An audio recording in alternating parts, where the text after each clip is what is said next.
ఏదో బ్లేడు మళ్ళీ దిగింది. ఏడాది కూడా వచ్చి సావదు. అయ్యా ధర్మం బాబు. ధర్మమ్మా నువ్వు చెయ్యి, నేను తీసుకుంటా. ఏంటయ్యా నీకు ధర్మం చేయాలంటే నేను లోపలికి నడుచుకుంటూ వెళ్ళాలా? పొద్దునే తాగిన కాఫీ అనవసరంగా అరిగిపోద్దా? డబ్బాలో ఉన్న బియ్యం చేత్తో పట్టుకోవాలా? పట్టుకుంటే చేతులు అరిగిపోతాయా? ఆ బియ్యం పట్టుకుని అక్కడి నుంచి ఇక్కడ దాకా మళ్ళీ నడుచుకుంటూ రావాలా? కాళ్ళు అరిగిపోతాయా? ఈ నష్టం నువ్వు భరించగలిగితే నీకు ధర్మం చేయడానికి నేను సిద్ధం. వద్దులే బాబు, ఇన్ని మాటలు చెప్పినందుకు నా నాలుగు అరిగిపోయిందని నా బొచ్చి లాక్కున్నా లాక్కోగలరు. నాలుగు అరిగిపోయిన సంగతి మర్చిపోయింది. నాకు ఏదైనా పడేసిపో. బంగారయ్య బంగారయ్య నీళ్ళలో పడ్డాడయ్యా.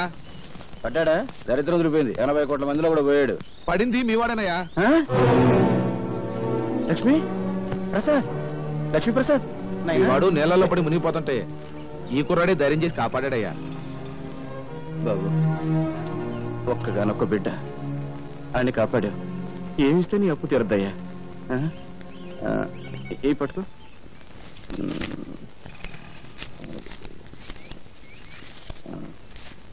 ఇదిగో ఈ రూపాయికి జేబు నిండా బట్టలు వస్తాయి. రోజంతా ఎకరేసుకుంటూ తిను. ఏనన్నా? జిడ్డు జిడ్డే? అవును, పరమ జిడ్డు. రూపాయి ఇస్తావా? నేనైనా అడుగు తినేవాళ్ళ కనిపిస్తున్నానా? జిడ్డు 500 పడే. 500? ఇలాంటివి 500? అవును, 500 కంటే 1 రూపాయి ఎక్కువ ఇచ్చినా విసిరేస్తా. నువ్వు విసిరేస్తే నేను ఏరుకుంటాను. పీడుగా ఇదిగో ఇక్కడ కొట్టవాక. ఇక్కడ చిన్న మీద ఉంటుంది. ఇక్కడ ఇక్కడ దాన్ని జంక్షన్ బాక్స్ అంటారు. అక్కడికని తగిలి నాకు మనిషి చచ్చిపోతాడు. అసలు నీకు మెదడు ఉందా? ఉంటే నా బిడ్డ మీద వ్యాపారం చేస్తావా? నీకొక్క కాని ఇవ్వను. ఇవ్వను. ఏం చేసుకుంటావు చేసుకో. ఏం చేస్తానా? రేపు నీ కొడుకు నాకు దొరకపోడా? దొరికిన వెంటనే మడికి పెద్ద బండరే కట్టి ఎత్తి నీళ్ళ పడేస్తా. లెక్క సరిపోద్ది. ఒరే నాయనా బంగారు కొండ ఆగరా నాయనా. అగ్గిపుల్ల ఇవ్వరా అంటే అమెరికా రాసిస్తావని అడిగేటంత గొప్ప మనసురా నీది నాయనా. ఈ ఏరియాలో ఇంకెవరికి సాయం చేయక నాయనా. నీకు ఇస్తా ఇస్తా. 1 2 3 4 5. నా దగ్గరే లక్ష్మిని లాక్కున్నాడంటే అమ్మో వీడు సామాన్యుడు కాదు. ముండివాడు రాజు కంటే బలవంతుడు. ఆయన్ని పట్టుకుని బుట్టలో వేసుకుంటే ఏమైనా చెయ్యొచ్చు. రే విడిగా నైనా ఎక్కడుంటున్నావరా? ఇప్పుడు నేను ఇక్కడ నిలబడి ఉన్నాను కదా, ఇక్కడ ఉన్నా. రే రే రే ఏం తెలివితేటలు రా. నీ 500 నా జేబులో పడా. అవును గాలికి నువ్వు అటు ఇటు తిరగడం ఎందుకు? ఈ కాలనీ నాది. రేపటి నుంచి నాతోనే ఉండు. అయితే నన్ను ఎత్తుకో. ఎందుకు? నా బరువు బాధ్యతలన్నీ నీవేగా. నీ ఆనందం అంగట్లో అమ్మ మొట్ట నలిగిపోతుందిరా.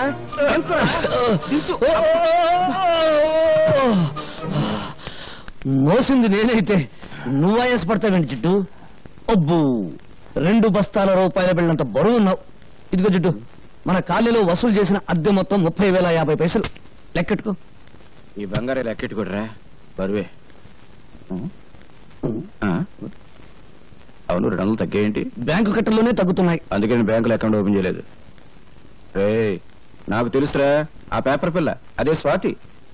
ఈ నెల అద్దె కూడా తుస్సు అనిపించుంటుంది. ఏమన్నా అడిగేవనుకో దున్నేవాడిదే భూమి ఉండేవాడిదే ఇల్లు అని ఉపన్యాసం ఇస్తుంది. కొంపదీసా పిల్ల కమ్యూనిస్టా? ఈ ఇష్టైనా నేను కష్టాలు పెడుతుంది. ఆ పిల్ల నోరు తెరిచిందంటే డప్పు డగడంగడంగనక్క వాయించేస్తుంది. ఆ పిల్ల వాయించడం సరే, అద్దె కోసం అందరినీ డబాయించేస్తావు. మరి ఆ పిల్ల దగ్గర ఏమిట్రా రబ్బర్లా మెత్తపడిపోతున్నావు? ఏమన్నా లైన్ లో పడ్డావా? ఇదిగో జిడ్డు, మనకు తెలిసింది సింగిల్ టీ, జెండా మనకు బీడి, అంతే. సలాంలేకుం బంగారయ్య భాయ్. ఈ సంవత్సరం శ్రీరామనవమికి వడపప్పు పానకం ఖర్చు మీదే. అరే రహీం భాయ్, అసలు దేవుడికి వడపప్పు నైవేద్యం పెడితే వాతం, పానకం నైవేద్యం పెడితే జలుబు. అందుకని 50 పైసలు. బీడికి ఈ 50 పైసలు పెట్టి మర్మరాలు కొని మర్మరాలు నైవేద్యం పెట్టు. దేవుడికి ఆరోగ్యం. రామ్ రామ్. క్యా హై అల్లారాం. జిడ్డు, పోయేటప్పుడు కట్టుకుపోతావా? స్వర్గంలో దుకాణం పెట్టి వడ్డీకి తిప్పుతాను రా. నా డబ్బు నా ఇష్టం. సరే గాని ఈ నెల నా పోలీసు మామూలు పడే. ప్రతి నెల అద్దె వసూలు చేసుకొచ్చి పోలీసు మామూలు పట్టుకుపోతా ఉంటావు. తిండి నాది, బట్ట నాది, నిద్రపోయే మంచం నాది, పళ్ళు తోముకునే పేస్ట్ నాది, ఒళ్ళు రుద్దుకునే సబ్బు నాది, చివరకు నువ్వు దమ్ము కొట్టే బీడీ నాది. అయినా డబ్బంతా ఏం చేస్తున్నావురా?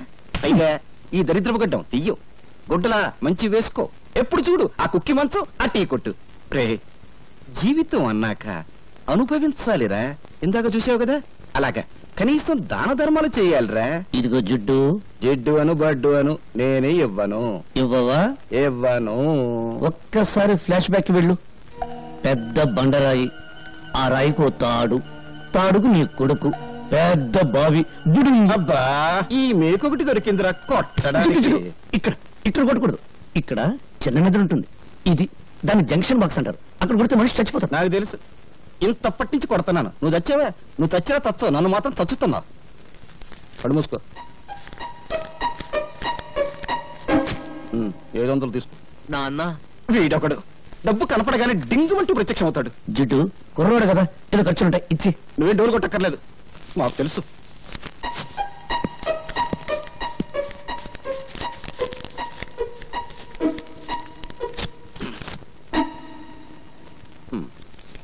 వందేనా? సోకులు చేసుకుంటూ మోటార్ సైకిల్ మీద డుర్రు అంటూ తిరగడం కాదు, కష్టపడి సంపాదించి తెలుస్తుంది. 100 అంటే 10,000 పైసలు. ప్రసాద్, ఏమైందిరా? ఏమైంది? చూడు, ఇవన్నీ మమత నాకు రాసినవి. ఒక గ్రీటింగ్ ఖరీదు ఎంతో తెలుసా? 50 రూపాయలు. ఆ అమ్మాయి నా బర్త్డేకి 25,000 రూపాయలు ఖర్చు పెట్టింది. ఈ రోజు ఆ అమ్మాయి బర్త్డే. ఈ 100 రూపాయలు తీసుకెళ్తే ఎంత చీప్ గా ఉంటుందన్నయ్య. నువ్వు లవ్లో పడి పెద్ద మనిషి అయ్యామన్న సంగతి మీ జిడ్డు తండ్రికి తెలియదు పాపం. అన్నయ్య, ఎలాగైనా మంచి టైం చూసి నాన్నకి ఈ విషయం నువ్వే చెప్పాలి. అసలు మమత ఎవరో తెలుసా? సిటీలో పెద్ద బిల్డర్ శ్రీపతి, ఆయన కూతురే మమత. అడుక్కు తినేవాడికి కూడా 100 రూపాయలు భిక్ష వేస్తుంది. అన్నయ్య, నా పరువు నువ్వే కాపాడాలి. నాన్నకు సబ్బు రాసి ఓ 5,000 పట్టరా. 5,000? Please please. అడ్డలతో చాలా మంచి బిల్డింగ్ కట్టారే. మంత్రులు పోలీసు వాళ్ళు మనోళ్ళైతే మద్దర్లంత మంచి వ్యాపారం మరొకట్లేదు. చూశారా కాళీబాబా మగతనం సైజుల వారీగా ఎలా పెరిగిపోయిందో? ప్యాంటు పొడుగును బట్టి మగాడు కాదు, చేసే పని బట్టి మగాడు అన్నారు. ఇదిగో 1960లో కాళీబాబా ఈ కత్తితోనే ఫస్ట్ టైం మర్డర్ చేశాడు.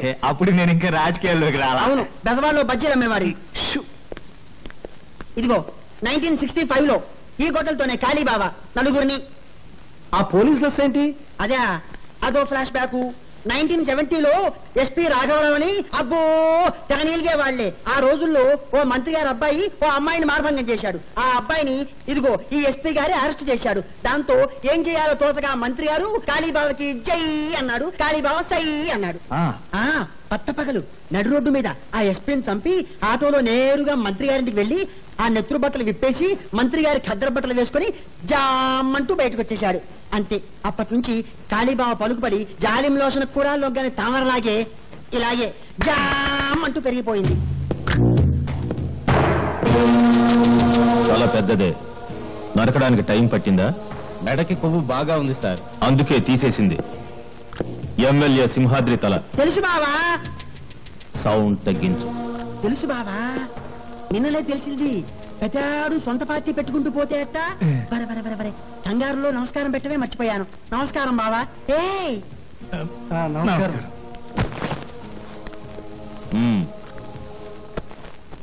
Position party leader, opposition party leader ఏదో బ్యాడ్ పొజిషన్ లో ఉన్నట్టున్నారు. అరే ఎలా చెప్పారు? బ్యాట్ స్మెల్ వచ్చిందా? చూసారా కాళీబాబా ఎంత బాగా వాసన పీల్చారో? వాసన పీల్చేది కుక్క. ఓవర్ డైలాగ్ వద్దు, చెప్పండి. ఆయన ప్రముఖ బిల్డర్ శ్రీపతి గారు. నమస్కారం అండి. హలో, రాజకీయం వ్యాపారం కలిసి వచ్చిందంటే ఏదో గడబిడ ఉన్నట్టే. అదే అదేం కాదు, సిటీలో మా 5 స్టార్ హోటల్ తెలుసుగా, దాని పక్కన సౌండ్. మా హోటల్ కాంపౌండ్ వాళ్ళని ఆనుకుని ఉన్న స్థలాన్ని ఆక్రమించేసుకుని కూలి విధాలు గుడిసెలు వేసేసుకున్నారండి. వాళ్ళ వల్ల ఒకటే న్యూసెన్స్. డబ్బు ఇస్తా ఉన్నాం, ఖాళీ చేయరు. గవర్నమెంట్ కంప్లైంట్ చేస్తా ఉన్నాం, భయపడరు. వాళ్ళ వల్ల మా హోటల్ బిజినెస్ దెబ్బతింటోంది. కనుక మీరు కొంచెం.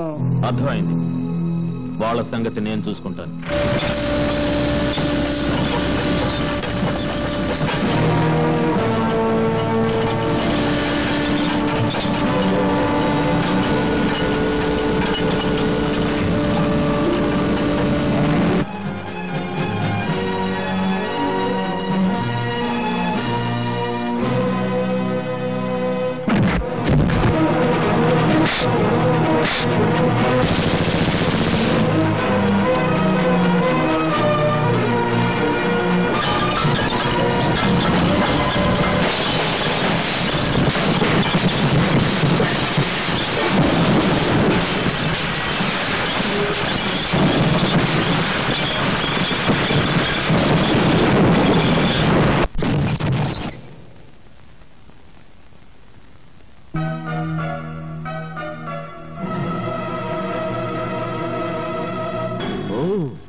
అనుకున్నా నువ్వా సిగ్గుతో చావకుండా బాడీని ఇంకా డెవలప్ చేసావే అప్పుడెలా ఉన్నావో ఇప్పుడు అలాగే ఉన్నావు కస్సుగా వస్తావా లేచిపోదాం ఏంటి బజార్ దానికంటే నీదే పెద్ద లెవలా వాగుడు ఎక్కువైతే నాలుగు కత్తిరిస్తా రేయ్ నువ్వెవర్రా దీని బాడీకి పర్మనెంట్ కస్టమర్వా టెంపరీ కస్టమర్వా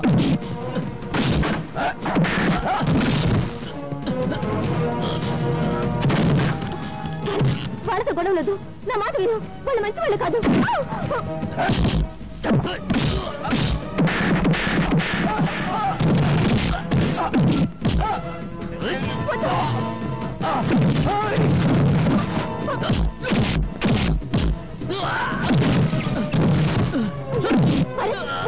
వాళ్ళు వదిలేయి